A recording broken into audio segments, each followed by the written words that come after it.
शेषलेखशेखर प्रसूलधूलितोरणि विदूसराङ्घ्रिपीठं भुजङ्गराजमालया निबद्धजाटजूटक श्रियै चिराय जायतां चकोरबन्धुशेखर ज्वलद्धनञ्जय स्फुलिङ्गभाविगीतपञ्चसायकं नमन्निलिम्पनायकं सुधामयूखलेखया विराजमान श्रीकरं महाकपालि सम्पदे शिरोजटालमस्तुता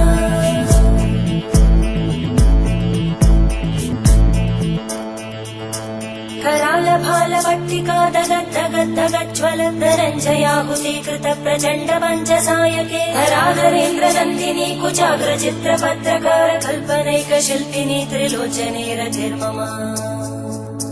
नवीनमेघमण्डली निरुद्धदुर्धरस्फुरद्गूनिशीतिनी तमप्रबन्धबद्धकन्दर निलिम्पनिर्झरीधरस्तनोतु कृत्तिसिन्धुर धरानिधानबन्धुर श्रियं जगद्दुरन्दर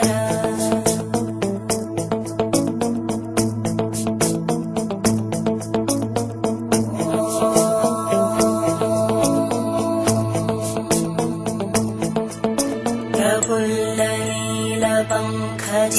प्रपञ्चकारिमप्रभावलं विकण्टकन्दली रुचिप्रबद्धकन्दरं स्मरच्चिदं पुरच्चिदं भवच्चिदं मखच्चिदं गजच्चिदान्धकच्चिदं तमन्तकच्चिदं भजे अखर्व सर्वमङ्गला कलाकदम्बमञ्जरी रसप्रवाहमाधुरी विजृम्भणा मधुव्रतं स्मरान्तकं पुरान्तकं भवान्तकं मखान्तकं गजान्तकान्तकान्तकं तमन्तकान्तकं भजे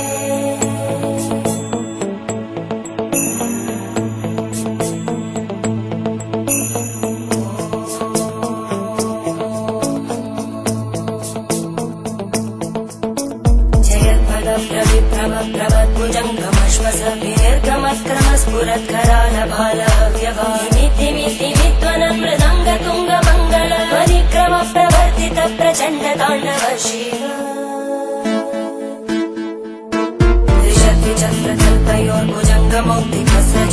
त्रिशक्तिचक्रकल्पयोर्भुजङ्गमौक्तिकस्रजोगरिष्ठरत्नलोष्टयोः सुहृद्विपक्षपक्षयोः धरणारविन्दचक्षुषो प्रजामहिमगेन्द्रयोः समप्रवृत्तिकदा सदा शिवं भजाम्यहम्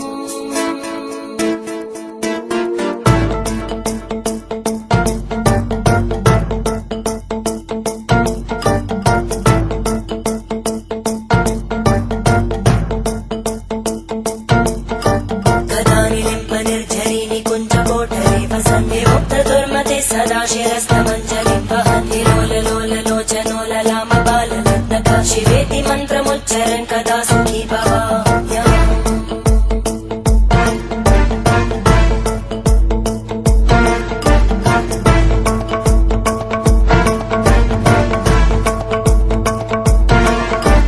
इमं हि नित्यमेव मुक्तमुत्तमोत्तमं स्तवं पठन् स्मरन् भ्रुवन्धरो विशुद्धिमेति सन्ततं हरे गुरौ सुभक्तिमाशु याति नान्य